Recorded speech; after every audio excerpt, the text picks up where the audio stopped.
Hello అండి. Welcome back to my channel. మీకు thumbnail చూసుంటే అర్థమయ్యే ఉంటది కదా! కేవలం అబ్బాయిల కోసం మాత్రమే అనేసి పెట్టాను. అమ్మాయిలు కూడా చూడొచ్చులెండి, ఏం ప్రాబ్లమ్ లేదు. బట్ ఇది మెయిన్‌గా వాళ్ళు చూడాలి అనేసి ఈ వీడియో అయితే చేశాను. ఇది యాక్చువల్‌గా ఈ ఛానల్‌లో పెట్టాల్సిన వీడియో కాదు ఇది. కానీ ఎందుకు పెడుతున్నానంటే ఈ ఛానల్‌లో ఇది నాకు నా ఫస్ట్ ఛానల్ కంటే కూడా ఈ ఛానల్‌లో రీచ్ ఎక్కువ ఉంటది. ఎక్కువ మందికి తెలియాలి ఇది. ఎందుకంటే ఇప్పుడు నా ఛానల్‌లో ఎక్కువ మంది ఫాలో అయ్యేవాళ్ళు యూత్ పిల్లలు చాలామంది ఉన్నారు, అబ్బాయిలు. వాళ్ళు తెలుసుకోవాలి అనేసి ఈ వీడియో అయితే చేస్తున్నాను యాక్చువల్గా. సో ఇది అలాంటి వాళ్ళైనా ఫ్యూచర్లో ఆ జోలికి వెళ్లకుండా ఉంటారు అనేసి ఈ వీడియో అనమాట. యాక్చువల్గా నేను నాకు వీడియో ఏదనేది అయితే గుర్తులేదు. ఒక 1 మంత్ టు ఒక 1.5 మంత్ బ్యాక్ ఒక వీడియో పోస్ట్ చేశాను యాక్చువల్గా. ఏదో నా గురించి చేసిన వీడియో అనమాట అది. అయితే ఆ వీడియో చూసి ఇద్దరు లేడీస్ కనెక్ట్ అయ్యారు, బాగా కనెక్ట్ అయిపోయారనమాట. ఇంకా వాళ్ళు అసలు నాకు ఇన్స్టాగ్రామ్లో వచ్చేసి ఇద్దరు వాళ్ళ స్టోరీ వాళ్ళు చెప్తున్నారు. అసలు ఇద్దరు వేరే వాళ్ళు ఎవరో, రోజు నన్ను డౌట్స్ అడిగే వాళ్ళే వాళ్ళిద్దరూ కూడా. సడన్గా ఆ వీడియో చూసి వచ్చి వాళ్ళ ప్రాబ్లమ్స్ అన్నీ నాకు చెప్తున్నారు. వాళ్ళ పర్సనల్ ప్రాబ్లమ్స్ చెప్తున్నారు. ఎందుకు చెప్తున్నారు అనేది నాకు ఇది అవ్వలేదన్నమాట. ఏంటంటే వాళ్ళు బాగా కనెక్ట్ అయిపోయారు నాకు. ఆ వీడియో చూసిన తర్వాత మీతో మాట్లాడాలనిపించింది, మీకు చెప్పాలనిపించింది నా ప్రాబ్లం అనేసి చెప్పారు. ఏంటి అంటే అది బెట్టింగ్ యాప్స్. వాళ్ళ హస్బెండ్స్ ఇద్దరు ఒకరికొకరికి సంబంధం లేదు, వేరే వేరే వాళ్ళు, వేరే వేరే ప్లేసెస్లో ఉంటారు, వేరే స్టేట్స్ కూడా. అయితే ఇద్దరు మెసేజెస్ చేసి సేమ్ ఒకళ్ళ లైఫ్లో ఏం జరుగుతుందో ఇంకొకళ్ళ లైఫ్లో కూడా అదే జరుగుతుంది. డబ్బులన్నీ అవగొట్టేసి బెట్టింగ్ యాప్స్లో పెట్టేయడం. అవి ఏంటంటే ఆ బెట్టింగ్ యాప్స్ ఇవన్నీ ఎట్లా ఉంటాయంటే, బెట్టింగ్ యాప్స్ ఇంకేవో ఉంటాయి కదా కొన్ని ఇట్లాంటివి. సో అవన్నీ ఏంటంటే మనని ఇంకా ఇంకా ఇప్పుడు ఫర్ సపోజ్ ఒక గేమ్ ఉందనుకోండి, ఇప్పుడు లైవ్స్ ఉంటాయి కదా. ఇప్పుడు క్యాండీ క్రష్ అనేది సమ్ గేమ్ ఉంటుంది కదా. సో లైవ్స్ అయిపోతే మనం కొనుక్కోవచ్చు లైవ్స్ని. సో అలా అది జస్ట్ ఇది లైవ్స్ అంతే. కొన్ని వేరే గేమ్స్లో ఏంటంటే ఇంకా ఎడిక్టివ్గా ఉంటాయి అన్నమాట. ఇంకా ఇంకా పెట్టేద్దాం, ఇంకా పెట్టేద్దాం, ఇంకా పెట్టేద్దాం అన్నట్టు అట్లాగా. సేమ్ ఇదైనా అంతే. అది ఫస్ట్ అవేంటంటే ఒకసారి తక్కువ అమౌంట్ పెట్టినప్పుడు రిటర్న్ వస్తుంది, బాగా వస్తుంది. ఆహా ఓహో అనేసి బాగా వచ్చినాయి కదా అనేసి మళ్ళీ పెడతారు, రావు. మళ్ళీ ట్రై చేద్దామని మళ్ళీ పెడతారు. ఇలా అప్పుల పాలైపోవడం తప్ప ఏమీ లేదు. వాళ్ళకి ఇద్దరికీ జరుగుతున్నది అదే. ఒక రకంగా ఇద్దరు కొంచెం వెల్ సెటిల్డ్ అవ్వడం వల్ల ఏదో ఒకటి నెట్టుకుంటూ వస్తున్నారు తప్ప. బట్ అసలు ఉన్నవన్నీ అలా చేసేస్తే నెక్స్ట్ అసలు ఫ్యామిలీ ఎట్లా గడుస్తుంది? అంత ఈజీగా డబ్బులు వస్తాయి అనుకుంటే అందరూ ఇలా జాబులు ఇవన్నీ చేయడం ఎందుకు చెప్పండి? సో అసలు ఆ జోలికే వెళ్ళొద్దు. ఆ బెట్టింగ్ యాప్స్ ఇవన్నీ ఏంటంటే లక్ లేదు, ఏం లేదు, అసలు ఏది వర్కౌట్ అవ్వదు. ఇప్పుడు వాళ్ళ లాభాల కోసం వాళ్ళు చూసుకుంటారు. ఇప్పుడు మీకు తెలుసో లేదో ఈ బెట్టింగ్ యాప్స్ వాళ్ళు ప్రమోట్ చేస్తూ ఉంటారు. యూట్యూబర్స్ ప్రమోట్ చేస్తారు, పెద్ద పెద్ద సెలబ్రిటీస్ ప్రమోట్ చేస్తూ ఉంటారు. వాళ్ళకి కొన్ని లక్షలు ఇస్తారు అది ప్రమోట్ చేసినందుకు. ఆ ప్రమోట్ చేసిన వాడు బాగానే ఉంటాడు, ఆ చేసి చూసి ఇట్లా ఫ్యామిలీలు పోగొట్టుకునే వాళ్ళు ఎంతోమంది. అసలు ఏది కూడా ఇప్పుడు మీకు డబ్బులు ఈజీగా వస్తున్నాయి అని ఎవరన్నా ఒక మాట చెప్పారు అంటే వాళ్ళని పక్కకు నెట్టేయడం అంతే. వాళ్ళు మన లైఫ్లోకి వచ్చారు అంటే కనుక మనకు ప్రాబ్లం స్టార్ట్ అయినట్టే అన్న విషయం గుర్తుపెట్టుకోవాలి. మెయిన్గా బెట్టింగ్ యాప్స్లోనే ఈజీగా మనీ అంటూ ఎక్కడా రావు. ఈజీ మనీ కోసం అసలు మీరు చూడనే వద్దు. కష్టపడకుండా ఒక రూపాయి కూడా రాదు అని గుర్తుపెట్టుకోవాలి. ఆ బెట్టింగ్ అనేది ఒక వ్యసనం అనమాట. ఇంకా ఈ తాగుడు వీటిల కంటే కూడా పెద్ద వ్యసనం అది యాక్చువల్గా. అది ఏంటంటే ఎన్నిసార్లు పోయినా సరే ట్రై చేద్దాం మళ్ళీ వస్తుందేమో అనిపిస్తుంది అనమాట. అలా మొత్తం ఉన్న డబ్బులన్నీ అవగొట్టేసి ఇంట్లో వాళ్ళని ఇబ్బంది పెట్టి ఏం చేస్తారు చెప్పండి? ఇంకా అసలు లైఫ్ పోయినట్టే.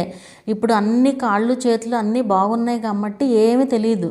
ఇప్పుడు రేపు మీ ఇంట్లో పెద్దవాళ్ళనే చూడండి, తెలుస్తుంది వాళ్ళు ఎంత ప్రాబ్లమ్స్ ఫేస్ చేస్తున్నారు. హెల్త్ ప్రాబ్లమ్స్ అవనివ్వండి, ఏదైనా సరే. ఇప్పుడు ఆ ఏజ్ వచ్చిన తర్వాత మనం ఎలా ఉంటాము? ఆ ఏజ్ వచ్చిన తర్వాత ఫ్యామిలీ సపోర్ట్ ఉండాలి కంపల్సరీ. ఒకరికొకరు సపోర్ట్ ఉంటేనే కదా ఏదైనా సరే.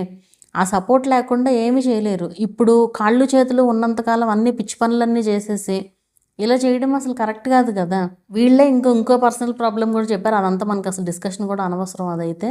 బట్ ఇది మెయిన్ ఇంపార్టెంట్ కాబట్టి నేను ఆ రోజు నుంచి వీడియో చేద్దాం అనేసి మొత్తానికి ఇప్పుడు కుదిరిందనమాట నాకు 1.5 మంత్ తర్వాత. ఈ వీడియో వల్ల ఒక్క అబ్బాయి మారినా చాలు అనేసి ఈ వీడియో చేస్తున్నాను. నాకేం వ్యూస్ అవసరంలా. దీనివల్ల నాకేం ఉపయోగం లేదు. వ్యూస్ వచ్చినా నాకు సాటిస్ఫాక్షన్ ఉండదు.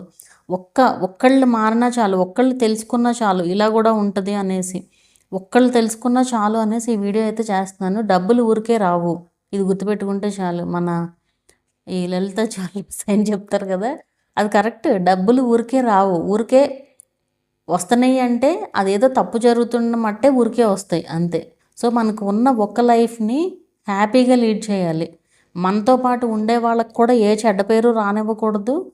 అట్లా అట్లా బతకగలిగితే మనకి ఎప్పటికీ ఏ ప్రాబ్లము ఉండదు. అండ్ ఇలాంటి వాళ్ళు ఏంటంటే వాళ్ళకి ఏంటంటే చీప్ ఇదంతా కూడా ఏం తెలియదు. ఆ టైంలో వాళ్ళకేంటి మనీ కావాలంతే, ఆ మనీ క్రేవింగ్లోనే ఉంటారు.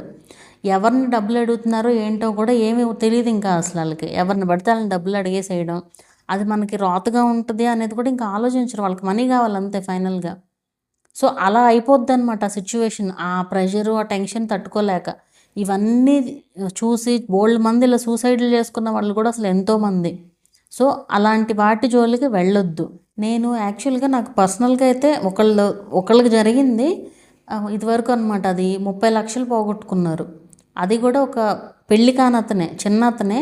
అతనికి మంచి జాబ్ ఉంది, మంత్లీ శాలరీనే కొంచెం 2 lakhs వరకు కూడా వచ్చే ఇదనమాట. పోనీ అలాంటి వాళ్ళకి పోయినా వాళ్ళకేం లెక్క ఉండదు. బట్ అసలు ఫ్యామిలీ గడవని వాళ్ళకి ఇన్ని అప్పులు ఉన్నాయంటే అసలు ఎట్లా ఉంటుంది చెప్పండి. అసలు ఫ్యూచర్ ఏంటి తర్వాత?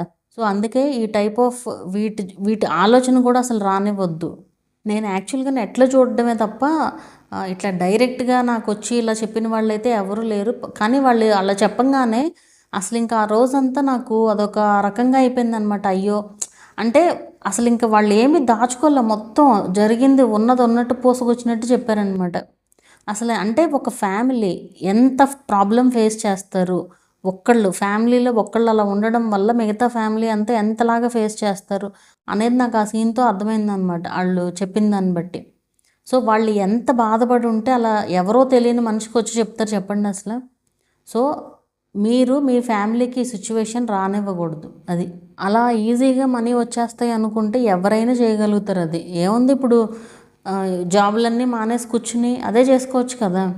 ఇప్పుడు మనకి ఫ్యూచర్లో ఇంకా చాలా చాలా కష్టమవుతుంది. ఇవన్నీ ఏంటంటే ఈ ఏఐ టెక్నాలజీ వచ్చిన తర్వాత ఎన్ని జాబ్స్ పోతాయో ఏంటో కూడా చెప్పలేము అసలు మనం. సో మీరు ఇప్పటి నుంచే కేర్ఫుల్గా ఉంటూ ఏం చేయాలి నెక్స్ట్, అసలు మన ఫ్యూచర్ ప్లాన్ ఏంటి, ఇదంతా గురించి ఆలోచించండి.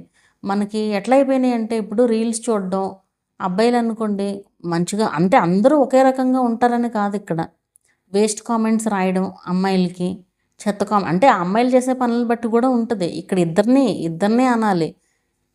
సో ఇవన్నీ కాకుండా ఏదన్నా పనికొచ్చే పని చేస్తే బెటర్ అనేది నా ఒపీనియన్. అది. సో ఈ వీడియో ఎలా అనిపించింది అనేది నాకు కింద కామెంట్ చేయండి. మీకు ఇంకేమన్నా ఇట్లాంటివి ఏమన్నా తెలిసినా కూడా కింద కామెంట్ చేయండి.